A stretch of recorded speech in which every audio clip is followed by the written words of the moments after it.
Hello everyone, welcome back to our Spring Boot series. Today, as promised, I will deep dive on the beans in configuration classes, and as a bonus I included in the practice, which is usually my last 10 minutes, 8 minutes of my videos about Spring Boot, a special JdbcTemplate mapper bean. It's a surprise of how to apply beans that sometimes people don't think about it, and can be a different way to organize your code. So let's deep dive on this type of beans. So what is a bean, and regarding this bean written in this manner, not the component. Bean, the word bean, meaning that a bean defined as a method, because there are other ways to define beans, as you know, like using components, services, repositories, REST controllers, and so on. So this bean here, using a method, is a method level annotation used in Spring to explicitly declare a bean. Meaning that if you look into this example, usually you can see that you have this method that returns a type. This will be the data type of the bean, meaning that when you try to inject something of this type, my service, Spring Boot will look into the beans and will find this bean here and will execute this code at least once. By default, as you know, it is a singleton, so it will execute once and then will not be executed anymore. Okay, it takes the return type, puts it on the application context, and that's it. Of course, if you use different scopes, like if you saw my previous videos about singleton and prototype, then can be other executions. By default, as you know, everything is singleton. But these methods are only detected when we use this configuration annotation on this class. Otherwise, they should be completely ignored. Even if you put these beans inside a component, they will be ignored. They will be just regular methods. This annotation bean only works under classes annotated with the configuration. But at the end of the day, after the method is executed, it's as a bean, as a regular other bean, like a component, service, repository, and so on. And again, it is this data type that's important. This is the data type that Spring Boot will look for when it tries to inject a data type in a constructor or as any other bean. So why use bean instead of component? You want to use component when you control the class. You have control of the constructor, you can develop your own class, you know how it should be created, what things should be injected, and things like that. So you want to use component for services, something related with the business, like REST controllers, service, and things like that. Something that has a purpose, that needs several methods, probably there's some state and things like that.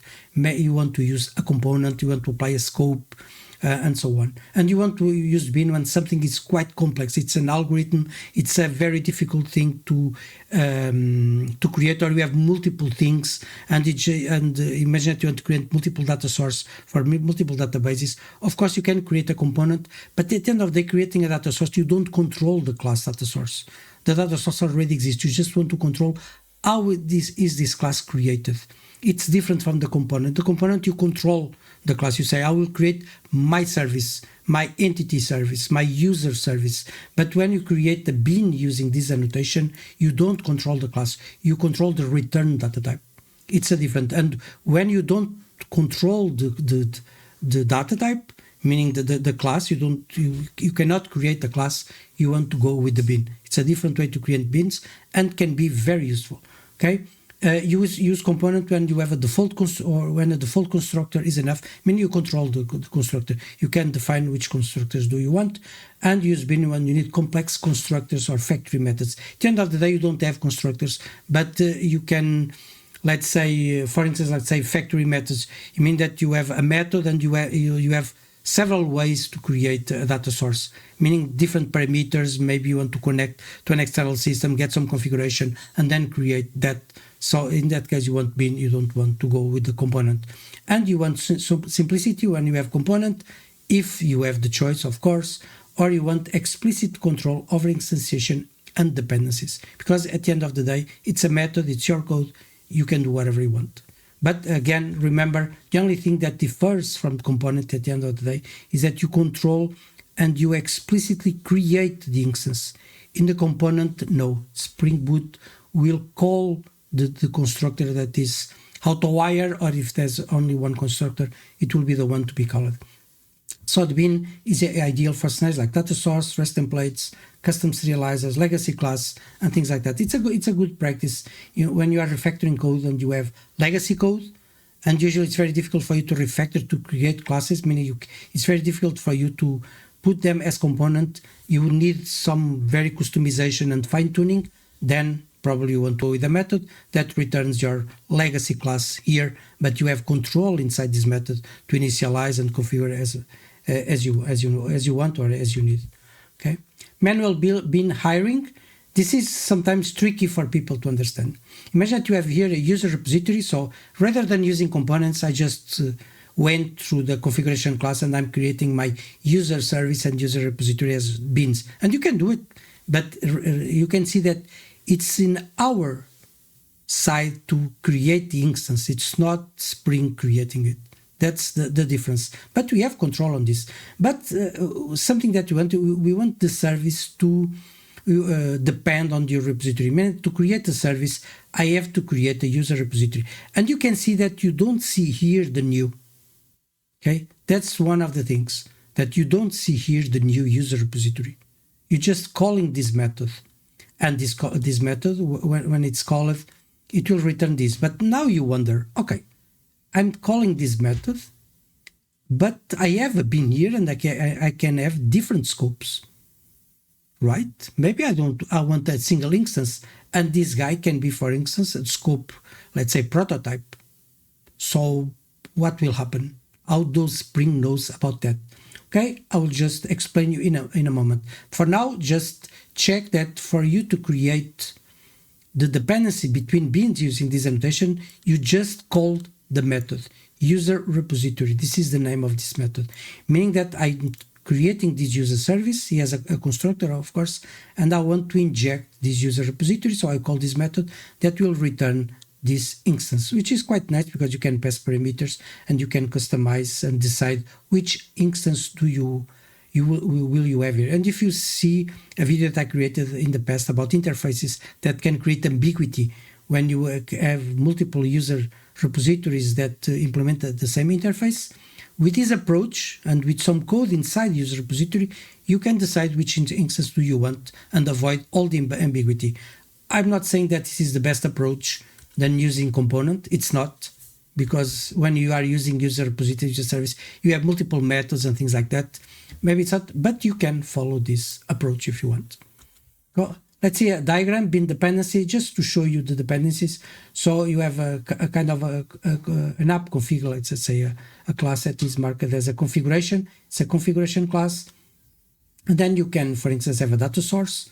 You have a user repository, and you have a user service. User service depends on your repository. User repository depends on this. These three are bins defined in this app class. They are considered independent bins for Spring Boot, but he understands only by these calls here that there are dependencies between them. He is clever enough to check the code and understands that. So when you try to get a user service, he understands that user service requires the user repository, and for instance, user repository requires a bin data source. And he can guess, he creates internally a graph like this, and he can understand that you should create first this bin, then this one, then this one. But the thing here, there is no creation of the bins. When he's creating this bin, it will call this method. But what happens when it calls this method? And something that we'll see in a moment. So let's see what is called interbin method calls and caching. So we have this bin engine here. It's the same concept that there's a user and a repository, and you have a car, and the car needs an engine. But this engine is not creating the bin. This engine is calling this method, but this method, it's a bin. Now remember something that I told in the past and Spring Boot uses a lot, which is something called proxies. When we use these bins, the Spring creates proxy classes, meaning that the class that covers all these bins, it's a class that, let's say, contains, let's say, these methods inside. So when you call this engine here, you are not calling this method, but you are calling a different method that it's intercepted by Spring, that was generated by the proxies of the Springs, and it will cache this engine there. meaning that if you call this method several times or create multiple beans on this one, imagine that is a prototype and this one is a singleton. When you call this engine, it will go to the application context and say, check, do I have a bean for this engine? Yes, you have. So it returns that instance and this method will not run a second time. Be careful with that. The method will not be executed a second time because it's a singleton, even if you are calling this multiple times. Imagine, of course, that the bean was a prototype. So because of the Spring proxies, the configuration class, and intercepts the call. And in this way, it ensures singleton semantics. Okay, so be careful about this call. Spring Boot is clever enough to understand that this call is not a call to the this method, but to the internal method. Say, but how can it do that? It will parse the code. No, it's not necessary. If you look into this class here, you will create a class similar to this one, that when you are calling this user service, this bean, you are not calling this method, but a method in the proxy class. So meaning that when you call this method here, user repository on this constructor, it will call the method of the proxy class and not your real class. Your real class, let's say it's inside the proxy class. I know I'm stressing too much using a proxy. It's not a wrapper, but I think it's for educational purpose. Let me relax this definition like that. Okay, meaning at the end of the day, when you call this engine, you're not calling your engine, but you are calling the engine of the proxy class, and the proxy class works like a kind of a trigger. It will check, okay, let me see, do I have already an instance of this? You have, so I'll return it. I will not call this method. It's not necessary. Of course, if the scope was different, like a prototype, it will call again the method. For that, you can see my previous videos about singletons and prototype scope. Okay. So internally, just to explain into more detail how Spring intercepts bean method calls, when you call another bean method, for instance my bean, inside the configuration class, Spring doesn't execute it as a plain method call. First, it creates a CGI proxy of the configuration class. It's a different class that, let's say, fakes your class somehow, but proxy is the class. That proxy intercepts all the method calls. If you can intercept, you can put your code first before executing the real code. And even you can take a decision about if you want to execute the real code or not. So instead of calling the method directly, checks if the bean already exists in the application context, returns exists instance if found, otherwise creates it, meaning executes the code, and registers, so the next time it will not be necessary to execute again. So why this matters? Okay, even though it looks like a method call, behind the scenes what it does, it's not service B, but it's application get bean service B. And again, you can see my previous video about the prototype scope to understand better these concepts. So you see this code, but the proxy class will replace this code with this one. And now it makes sense because it will try to find the bean in the application context. Without configuration, these files, the class is annotated with component or plain beans, Spring won't proxy it, meaning that the beans will be just regular methods. Okay. When should you use bean? Common use cases, register bean for external libraries, for instance, object mapper, something that usually other beans need. That's one of the things that or maybe something more utilitarian like data source, REST templates, Redis templates, and things like that. Or you need a lot of complexity before creating a bean. Okay. Otherwise, or another scenario that I didn't talk about, I will talk about in the future when I approach the testing, when you want to override beans that exist to replace with testable or mocked beans. So it's very good for testing. Okay. To creating, again, dependencies between the beans, just a review. Remember, let's say we have a mail client. You can create a mail client like this, but for notification service, to use a mail client, again, you call this method mail client here. Okay, remember, Spring resolves and injects the dependencies for you by evaluating the bean graph internally. Remember, these methods are your code, but behind the scenes, this code is wrapped around other code to check if the beans already exist or not. If it's when you call the mail client, if it's necessary or not to execute the methods to create the beans. Of course, there are some anti-patterns, meaning when should you avoid or what practice should you avoid when you use this kind of beans. Manual new, don't use new. This is a very naive and beginner mistake. I did it when I started Spring Boot. I didn't understand why, but I have to create a new. So a bean is created, but no, it's not created. A bean, it's not created like that. A bean is instantiated by Spring Boot, and when you use beans, you just call the methods, and the methods they provide inside the instantiation. So their purpose is just to create these data types, and these data types then will be managed depending on the scope and dependencies by the Spring. Okay, don't forget that. Anti-pattern 2, logic-heavy configuration classes. That's a mistake. Sometimes just a method, but imagine that the method is quite heavy, connects to external systems every time, and you have, for instance, a scope like prototype. Is something that I approach as a use case that I approach in my previous video.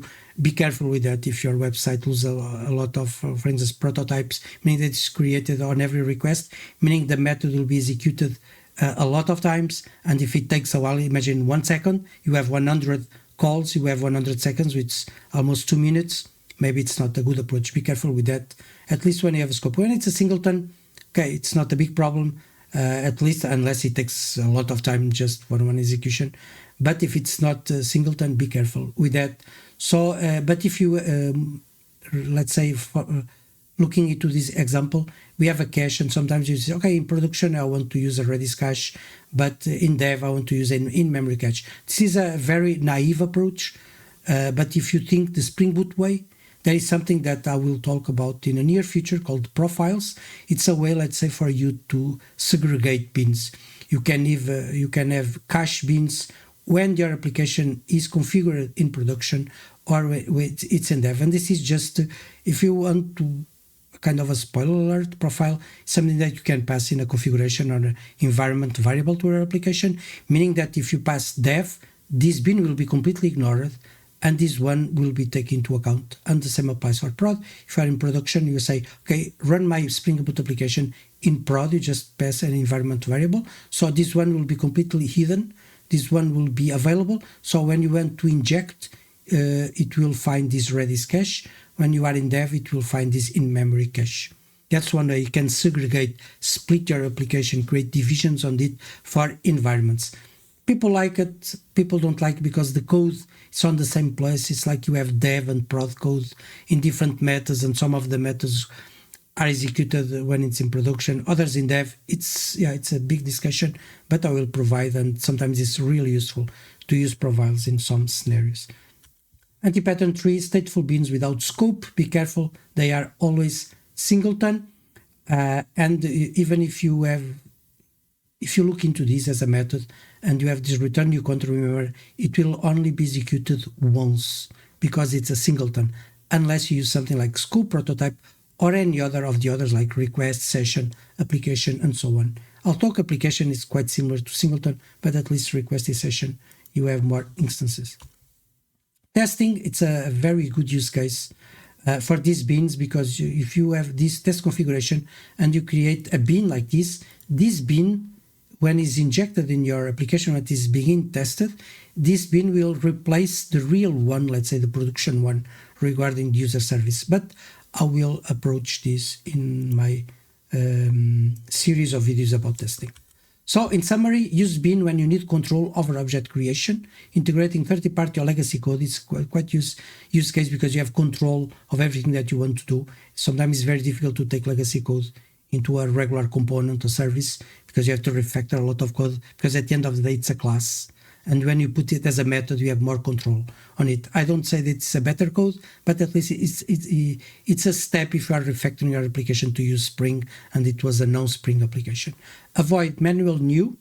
Inside bin methods, you don't need new. Call the methods. If one bin depends on the other bin, call the other method and Spring Boot will handle for you the scope, which is quite nice. If you do a new, it will be just a regular call to the method. It will give you an instance, but the instance that will be provided to you will not be a bin, just a regular instance of Java, so that it will not participate in life cycles or any other advantage, injection mechanism and things like that that you expect from Spring Boot.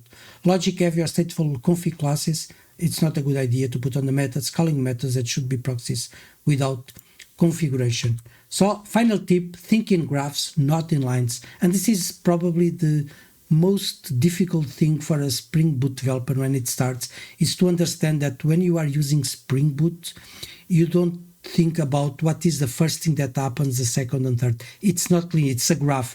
You build beans and relations between them, and you have faith on Spring Boot that everything will work as you expect, and that's the best word that I can give you. So each bean becomes a node in a graph. Spring resolves dependencies between nodes. He understands the difference, the scope, when this should be created, when it should be destroyed, and the configuration class acts like the blueprint, not an execution script. And I think this is the best tip that I can give you in any video that I can create about Spring Boot. So thank you for this presentation part. If you reach here, wait just a few seconds. I will switch to a Spring Boot implementation where I show you this working, these beans, with a small surprise regarding JdbcTemplate and a RowMapper that probably you didn't think about, and it can be a quite nice addition, at least as a, let's say, curiosity about how to apply beans on the repository. So, and don't forget, please subscribe to my YouTube channel.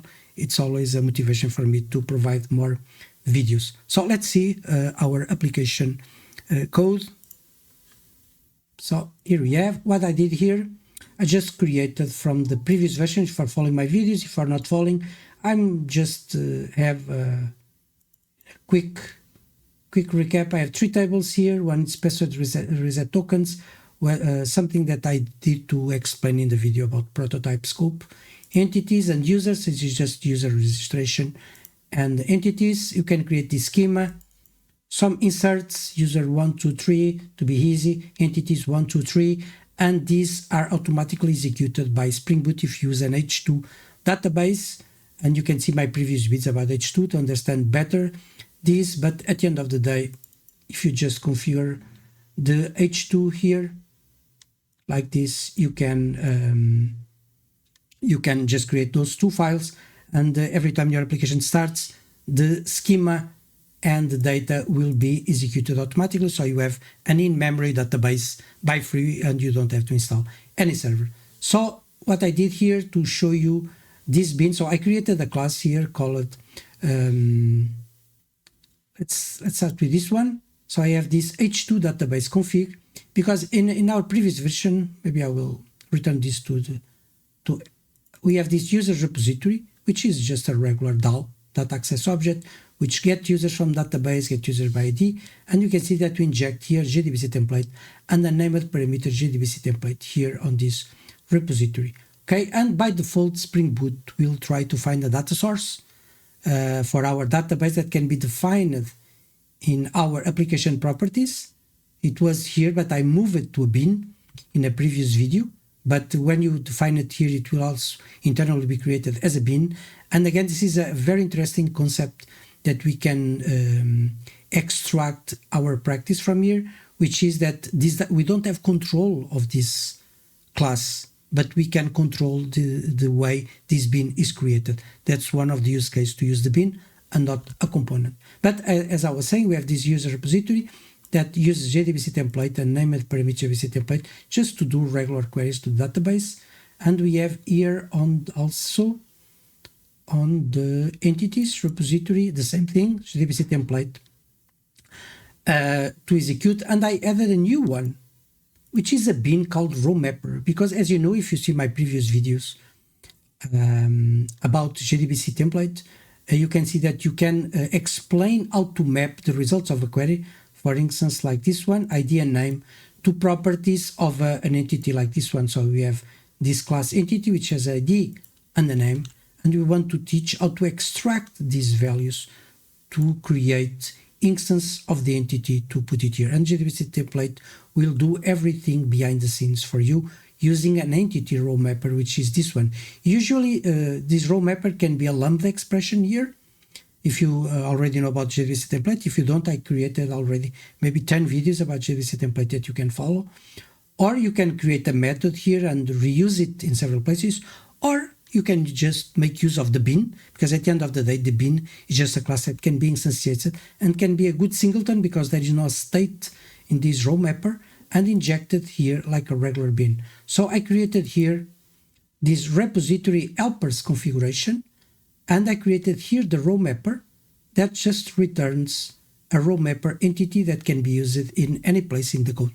Every time you need a RowMapper, meaning that you need to apply this lambda expression here that creates entity from a result set, like this one. So I mark it as a bin, it's a singleton in a configuration class, and in this way I can inject it here and use it here. So the code here, it's really clean, because the methods that exist here are methods about doing queries, and the helpers to support the queries can be in a configuration class with bins regarding this that I call repository helpers configuration.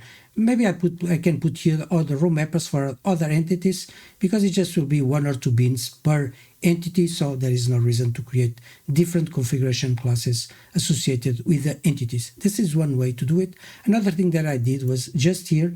So we have here a JdbcTemplate, which is a bin that I want to inject in my classes, like this one, and I created, and as a parameter, a data source. And you can see that I'm not providing a new data source. I'm just calling this data source, which is also a bin. And I'm creating the data source for this database that exists in memory. DH2, which is usersdb, with the driver SCA, no password, build. So what happens that every time I want to inject this JdbcTemplate, for instance, here, let's say on the entities repository, this JdbcTemplate will be injected here, and this JdbcTemplate will be found in our configuration class, which is this one here, because I have a bin that returns JdbcTemplate. So Spring will execute this method, but remember that it will not this method to be executed, but it will be from a proxy class that encapsulates this H2 database config, this configuration class. Meaning when it's injecting this, it will call a method that calls this method.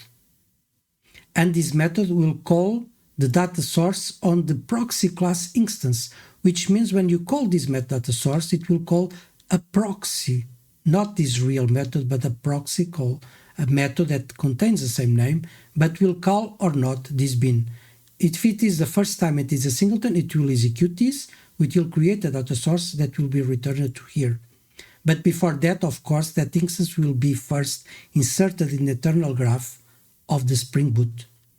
And the second time I will inject this JdbcTemplate, for instance, in a different class like users, in a second injection, here again, it will return to this bin here. But now, when I call this JdbcTemplate, this JdbcTemplate already exists in the application context of the Spring Boot, so this code will not be executed. The bin will be returned as is from the application context graph, which, by the way, already contains a data source because it was created on the first call. That's how scope works, and in this case, singleton scope. And of course, I did the same for the named parameter JdbcTemplate. You can see this, we use these bins and we are not using component for this class because we don't control this class. This class already exists in Spring. We don't create components to create JdbcTemplates because we don't control the class. But we can control when or how to create this class. And in this case, we just use the bin and not the component annotation. So let's execute this and see this working. Let's play. I created here a REST controller, so we can get entities that goes to database. So our bins with the RowMapper and JdbcTemplate and data source should be instantiated. And if we call these entities here, which goes to the entity service, that calls the entity repository here, find all, and the find all just does a select for all the rows, meaning that we'll call the JdbcTemplate, this one that we defined as a bin in our configuration here. So if this is really working, this JdbcTemplate was already created, and behind the scenes data source was already created, injected here, and it will only exist in one instance. If you want to check if this is true or not, you can take this code from the GitHub, put the system out here, and here before the return, and you can see how many times it will be called. You can check that it will only be called once, and it's injected at least 2 times for 2 different repositories. So, but let's execute our application. Our application is already initialized. We can see here on port 9000 on this URL. If it's the first time you are seeing this, you can check these properties here that defines how the application behaves. This is the port, this is the path. You can remove this. By default is 8080, but I changed this in a previous video. Okay, but let's see this working. So I created here, I'll just close this, too many confusion. We have these users, but I want the entities. I'm using here HTTP request. You can use Postman, but I'm using a different approach, which is using REST API calls. And I like this approach because you can see clearly how the request is being done. So we are calling here the localhost at this port in this application for entities. So it will call our REST controller here, marked with entities. You can see it's a get that gets all the entities, as I showed you earlier. So let's execute, and let's see the output, and you can see our JdbcTemplate, our beans are working, including the RowMapper, because you can see the values here mapped to the entities, meaning you can see we are returning entity, and this entity is filled automatically. If you see here the get find all, the only thing it does is JdbcTemplate with this entity RowMapper. And remember, this entity RowMapper, it's here in our configuration,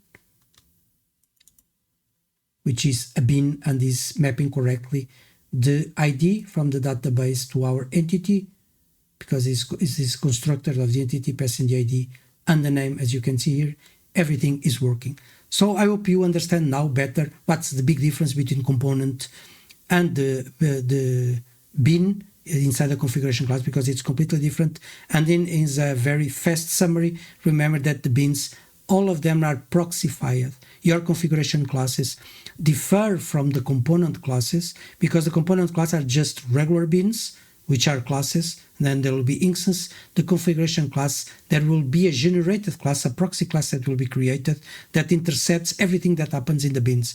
And that's why this magic about when to call the methods and not to call the methods, or when to call the method is ignored and you'll just return the instance that exists, happens. That's how the magic happens behind the scenes. So thank you for watching. I hope to subscribe if you're not subscribed, share with your friends. It will be very important to me. It gives motivation to create more videos, and I hope to see you in my next video.